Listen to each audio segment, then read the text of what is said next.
The modern corporation has grown out of the industrial age. The industrial age began in 1712 when an Englishman named Thomas Newcomen invented a steam-driven pump to pump water out of the English coal mines so the English coal miners could get it more coal to mine rather than hauling buckets of water out of the mine. It was all about productivity, more coal per man hour. That was the dawn of the industrial age, and then it became more steel per man hour, more textiles per man hour, more automobiles per man hour, and today it's more chips per man hour, more gizmos per man hour. The system is basically the same, producing more sophisticated products today. The dominant role of corporations in our lives is essentially a product of roughly the past century. Corporations were originally associations of people who were chartered by a state to perform some particular function, like a group of people want to build a bridge over the Charles River or something like that. There were very few chartered corporations in early United States history.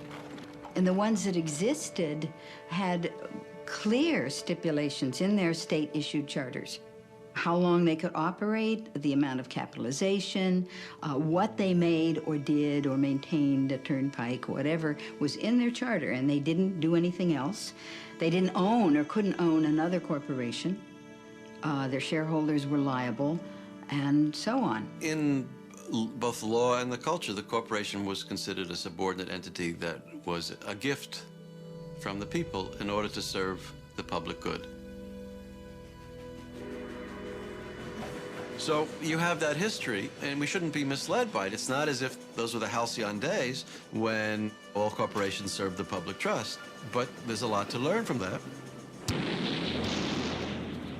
The Civil War and the Industrial Revolution created enormous growth in corporations. And so there was an explosion of railroads who got large federal subsidies of land, banking, heavy manufacturing, and corporate lawyers a century and a half ago realized they needed more power to operate and wanted to remove some of the constraints that had historically been placed on the corporate form.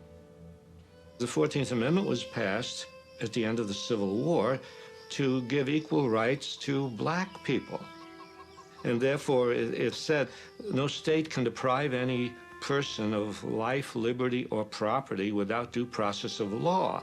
And that was intended to prevent the states from taking away life, liberty, or property from black people, as they had done for so much of our history. And what happens is the corporations come into court, and corporation lawyers are very clever, and they say, oh, you can't deprive a person of life, liberty, or property. We are a person. A corporation is a person. And the Supreme Court goes along with that. And what was particularly grotesque about this was that the 14th Amendment was passed to protect newly freed slaves. So, for instance, between 1890 and 1910, there were 307 cases brought before the court under the 14th Amendment. 288 of these brought by corporations, 19 by African Americans.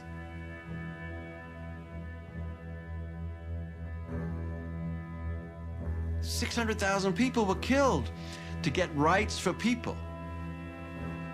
And then, with strokes of the pen over the next 30 years, judges applied those rights to capital and property while stripping them from people.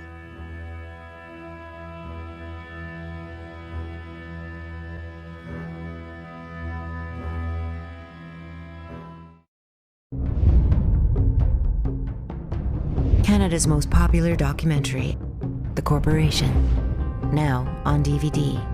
More than 8 hours of extras on 2 discs, commentaries, the making of, deleted scenes, and more.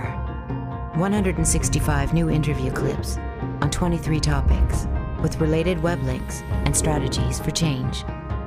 Special offers at thecorporation.com. May cause social change. World domination not included.